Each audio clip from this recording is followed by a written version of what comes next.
Coucou, alors une vidéo pour parler aujourd'hui du natif du Sagittaire.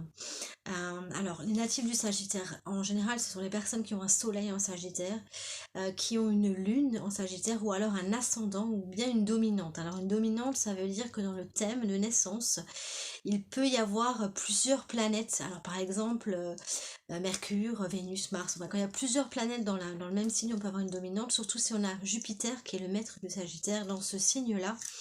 On va être plus ou moins marqué par ce signe. Après, on l'a chacun, on l'a tous dans notre thème. Le Sagittaire, on a tous les 12 signes du zodiaque dans notre thème, mais qui vont jouer en fait plus ou moins en fonction de l'endroit où elles se trouvent, dans la maison où elles se trouvent, et en fonction aussi des planètes qui vont s'y trouver. Donc là, c'est une petite présentation du natif du Sagittaire, de tous ces personnes voilà, qui ont un Sagittaire ou qui est très marqué dans leur charte de naissance. Alors le Sagittaire, il voit grand. Mais rien ne l'est jamais assez finalement pour lui. Il a vraiment besoin de dépasser les frontières, d'aller vers l'inconnu, d'être dans la découverte, dans l'exploration, de dépasser ses limites. C'est quelqu'un de loyal, de juste, il y a une forme de justice, qui aime la vie, très enthousiasme. Sa motivation profonde, c'est vraiment de transmettre, c'est d'unir et de transmettre, de partager. C'est le feu, c'est un signe de feu, donc c'est l'idée, c'est de se retrouver au coin du feu, de partager, d'être en union, alors dans les concepts, dans les idées, dans les croyances, mais aussi dans les êtres, finalement dans les gens, dans les groupes. C'est le feu intérieur, il a besoin de s'élever, c'est cette flèche qui s'élève, de s'élever par la connaissance, par la recherche de sens, tout doit avoir du sens pour lui, mais il a besoin d'aller vers des objectifs. Alors, dans l'ombre du Sagittaire, cette recherche de sens, elle peut l'enfermer, parce qu'il peut aller chercher du sens partout finalement, et il y a toujours besoin d'aller équilibrer en fait ces axes en astrologie. Donc le Gémeaux, c'est l'axe Gémeaux-Sagittaire, donc l'idée c'est d'aller intégrer un peu de cette énergie Gémeaux, de revenir toujours dans l'instant présent, pour être dans la joie finalement, parce que cette recherche de sens, elle peut paraître parfois très lourde. On peut voilà, avoir toujours des objectifs très élevés, mais ne pas les ancrer en fait, ne pas revenir dans la matière, ne pas ancrer tout ça dans le corps, et du coup ça reste des idées. Et on va pas les manifester, on va pas les intégrer, on va pas les expérimenter. Et le Sagittaire a besoin d'expérience aussi. Sinon, ça reste que de la théorie, en fait. Il va intégrer des concepts, mais s'il ne les vit pas dans son corps, s'il ne les vit pas dans l'instant présent et en conscience, elles vont rester abstraites, en fait. Donc, il a besoin d'expérimenter, c'est un peu la phrase de Charles de Foucault, c'est fait et comprend après. Il y a besoin de passer à l'action, il y a besoin d'expérimenter, et alors la connaissance arrive et elle est beaucoup plus intégrée, et elle est beaucoup plus, elle élève à ce moment-là le Sagittaire et elle va le nourrir. Donc équilibrer cette énergie avec le Gémeaux, bien respirer, le Sagittaire peut, pour revenir voilà, au corps, bien respirer, la respiration du Gémeaux, ce signe d'air qui vient finalement attiser ce feu. Le signe du Gémeaux, c'est un signe d'air, l'air qui vient attiser le feu, le signe du feu du Gémeaux, pour voilà, le faire vibrer quelque part. Cette recherche aussi de joie, d'enthousiasme, ça va vraiment nourrir voilà, ce côté positif qu'il a et qui est vraiment un atout chez lui. Ce côté à toujours essayer de voir le verre plein plutôt que le verre vide.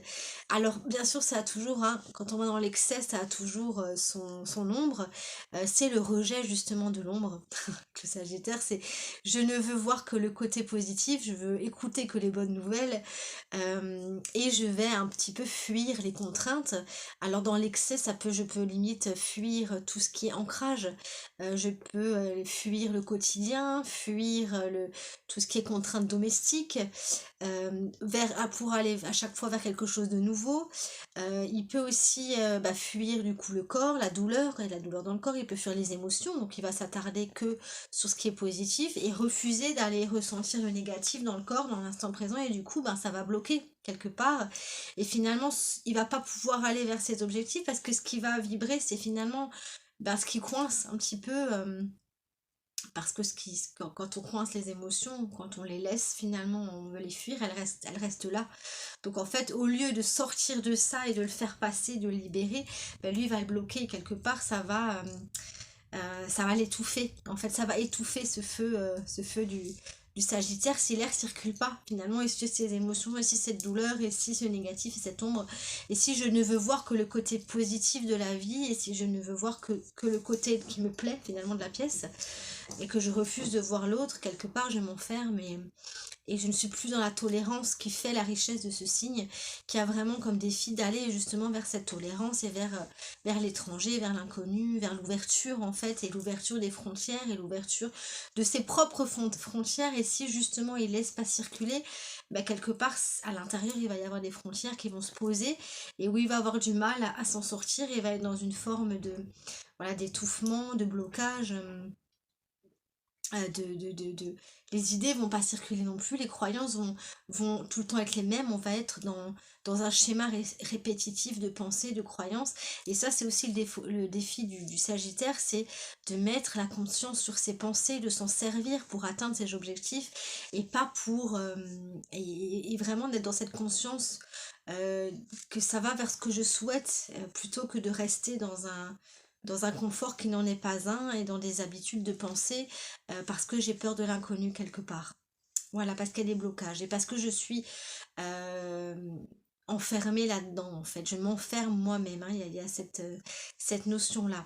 Pour toujours que je puisse alimenter cette fougue, hein, cette recherche finalement euh, d'ouverture et d'élargir ma vision. Parce qu'il a aussi un atout qui est une vision très globale des choses. Il arrive à voir les choses, voilà, à unir les choses, les concepts, à unir. Et s'il reste trop dans ses objectifs futurs, finalement, il risque d'être dans l'insatisfaction, parce que ce futur ne sera jamais dans le présent. Du coup, bah, j'en veux toujours plus, hein. Donc ça, pareil, l'idée c'est de revenir dans le présent, dans la gratitude de ce que j'ai déjà, pour pouvoir finalement vibrer cette gratitude, et du coup bah, la recevoir en retour. Donc la loi de l'attraction, on est toujours avec c'est ce concept pour moi avec Jupiter, hein, qui va grossir, grossir, grossir, amplifier les énergies. Mais si mes énergies à l'intérieur sont bloquantes, je vais amplifier les blocages. Par contre, si mes énergies ben, sont dans l'acceptation, dans l'accueil, dans le moment présent, dans la gratitude, du coup, je vais élargir cette gratitude, je vais l'attirer à moi en fait. Donc, revenir dans le corps, expérimenter, ne pas figer, et voilà, nourrir cette gratitude pour pas être dans l'insatisfaction permanente d'un futur que je cible, mais où je ne vois que ce que je cible, et où je vois pas ce que j'ai dans le présent. Et voilà, ça c'est vraiment expérimenté, parce que c'est mon cas, et que c'est l'expérience que je peux faire et que j'ai pu faire, à vouloir finalement toujours me mettre des objectifs. Et bah du coup, finalement, je suis toujours dans ce futur que je souhaite, et du coup je ne suis pas dans le présent que j'ai. Et du coup je vais pas vibrer finalement cette joie de l'instant, parce que je mets l'intention toujours sur ce qui vient, au lieu d'être sur ce qui est. Hein, c'est comme, voilà, j'attends le week-end pour pouvoir être bien. Quand le week-end arrive, j'attends les vacances pour pouvoir... Et j'attends toujours autre chose. Et du coup, bah, je suis dans l'attente, et donc dans l'insatisfaction. Et du coup, bah, je ne vibre pas cette joie que le Sagittaire a vraiment à l'intérieur, et qui demande vraiment à être amplifiée. Il y a l'idée aussi, donc c'est les voyages, hein, du corps, de l'esprit, d'aller découvrir des nouvelles choses, parce qu'il est épris de liberté, il a vraiment besoin d'être de cette liberté. Mais cette liberté, c'est lui qui se l'accorde, encore une fois, hein. C'est s'il est dans des pensées enfermantes, dans des croyances enfermantes, du coup il va s'enfermer lui-même. La liberté, elle est à l'intérieur. Donc plus il libère ses émotions, plus il libère ses pensées, plus finalement il va accéder à la liberté donc qu'il souhaite. Donc allez voir, on dit toujours d'aller voir, donc c'est la planète maîtresse du Sagittaire, c'est Jupiter, d'aller voir Saturne, qui vient mettre un cadre, et qui vient ramener à la terre, qui vient ancrer, et qui vient poser un cadre finalement pour pouvoir ancrer cette liberté, et aller voir ce maître intérieur en fait qui est Saturne, qui va être dans le signe prochain du Capricorne, d'aller voir le maître intérieur, un peu le dictateur qu'on a chacun en nous, qui nous limite, et d'ouvrir ce cadre en fait. Donc, revenir à l'intérieur, aux sensations, à la respiration, au présent, ça c'est vraiment le conseil que je peux donner à tous ceux qui ont, voilà, ce Sagittaire qui est bien positionné dans leur signe. C'est mon cas, donc j'en parle en connaissance de cause. J'ai la lune et j'ai une dominante très forte en Sagittaire, et donc je connais bien l'ombre du Sagittaire et sa lumière aussi. ne pas s'enfermer, voilà, à vouloir, comment dire, prendre que le positif, parce que ça, en fait, on n'atteint pas nos objectifs comme ça, même si au départ, c'est l'intention, c'est que il y a l'idée je vais vers le positif, je veux voir que le positif, parce que la loi d'attraction, c'est ça, finalement, je veux aller vers le positif, sauf que le négatif, il est là aussi, il a besoin d'être vu, et si je ne veux voir que le positif, quelque part, le négatif, je vais le mettre sous le tapis, mais il réapparaîtra toujours et il sera toujours là. Donc en fait, je vais le vibrer encore plus fort, vu que je ne veux pas le voir, hein. Il y a cette notion-là. Donc, allez voir, voilà, ces pensées, ces croyances, hein, euh, de poser vraiment la conscience dessus pour pouvoir laisser circuler, de poser des intentions sans forcément, voilà, vouloir euh, mettre trop de pression. Ça, ce qui est aussi mon cas parfois, de vouloir voilà, je mets un cadre, je veux ça comme objectif, je mets ma flèche, je tire et je ne vois rien d'autre. En fait, tout ce qui se passe autour, je ne le vois pas, alors que là, ben, en fait, j'ai déjà atteint finalement la cible que j'avais peut-être il y a 1 an, 2 ans, 3 ans, 4 ans, et je peux déjà être dans cette gratitude-là pour que du coup je sois dans la joie et dans l'enthousiasme de ce Sagittaire qui est vraiment un signe très positif, mais qui demande, voilà, à laisser circuler et à ouvrir, à être tolérant, mais pas à l'intérieur aussi, finalement, à tolérer mes parts d'ombre. En fait, c'est ça, en fait, on en revient à ça. C'est que j'accepte toutes les parts de moi.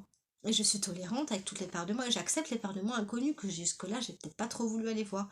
Et je les accueille et je les laisse circuler. Je sais qu'elles sont là et je les tolère, en fait. Et je les, voilà, et je mets de la lumière dessus. Voilà, pour pouvoir les laisser circuler. Euh, alors après, voilà, ça va vraiment dépendre, comme dit, hein, si j'ai le soleil, si j'ai le soleil en Sagittaire, donc ça va vraiment être ce que j'ai besoin de développer, ma mission, d'aller vers ce positif, d'aller vers cette liberté, de découvrir, de voyager peut-être, hein, bon, voilà, par l'esprit ou par le corps, peu importe, mais voilà, d'être toujours dans cette soif d'ouvrir, d'élargir ma vision. Si c'est mon ascendant, ça va être ma personnalité. Donc là, il y a vraiment une facilité d'oser aller vers les inconnus, d'oser aller vers les concepts inconnus, d'oser découvrir, d'avoir envie de découvrir, de me nourrir de ça. Quand c'est la lune, bah oui, on est aussi dans la nourriture quelque part, on est aussi dans le confort, hein, besoin d'être dans ce côté positif pour être bien. Voilà, ne pas rejeter le négatif non plus, l'accueillir aussi, il fait partie, c'est la porte d'entrée finalement. Et après, selon les maisons où il se trouve, hein, si c'est ben, donc à l'ascendant, ce sera en maison 1. Donc là, on est encore une fois dans cette notion de personnalité, de comment je suis, ça va vraiment correspondre à ce que je viens de dire finalement.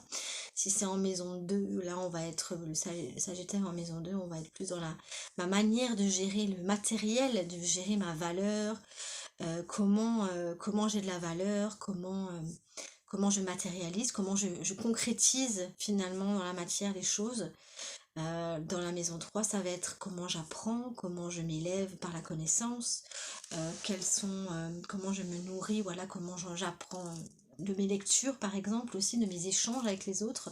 Est-ce que je partage, est-ce que j'ai envie de transmettre? On est vraiment à la transmission aussi avec le Gémeaux, la maison 3.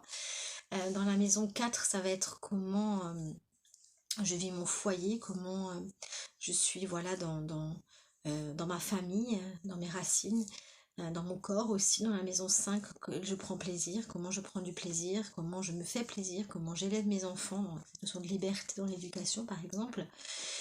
Côté pédagogue et transmission aussi avec la maison 5, la maison 6 c'est au quotidien, hein, comment, alors là il y a vraiment le côté liberté dans la discipline, dans les contraintes, hein, équilibrer un petit peu cet axe d'accepter des contraintes au quotidien et en même temps d'avoir une forme de liberté. Dans la maison 7, là on va être dans le côté couple, conjoint, association, ma relation avec l'autre, l'effet miroir. Dans la maison 8, c'est comment je dépasse les défis, comment je me sers de mes défis pour avancer, comment je transforme mes défis. La maison 9, on va être plus dans justement le fait d'oser aller vers l'inconnu. Peut-être là, on va plus parler des voyages, justement. En tout cas, de la vision philosophique de la vie, à me nourrir peut-être de philosophie étrangère. En tout cas, l'étranger qui vraiment développe des valeurs encore plus grandes, qui est vraiment élargissent. La maison 10, on va être dans le métier, dans la vocation, dans ma participation au monde. Où j'ai besoin de m'élever, où j'ai besoin d'apprendre, où j'ai besoin de transmettre. La maison 11, on va être dans l'amitié, dans la clientèle, dans l'esprit collectif. Dans le groupe, la maison 12, on va être plus dans le rapport avec soi-même, dans comment je m'intériorise, comment je me retrouve à l'intérieur. Voilà. Donc ça serait avec plaisir, voilà, de lire vos commentaires par rapport à vous, voilà, qu'est-ce que vous, voilà, si ça vous parle par rapport à ce signe et si par rapport au placement qu'il peut avoir dans votre thème. Bah, n'hésitez pas, voilà, à me contacter si voilà ça vous intéresse une guidance, un accompagnement avec l'astro, avec les cartes, pour débloquer, pour avancer, pour se connaître, parce que ça c'est vraiment quand on a compris comment on fonctionne, quand on a compris nos mécanismes, c'est vraiment libérateur parce que du coup en comprenant nos mécanismes on trouve les clés, hein, ça va avec hein, finalement, hein, donc on trouve les trésors et on trouve les clés pour les actionner. Donc si voilà vous avez envie d'échanger avec moi par rapport à un rendez-vous, par rapport à une guidance, ben, n'hésitez pas à me contacter et je vous remercie pour votre attention, pour vos likes, pour vos partages et je vous dis à bientôt. Merci.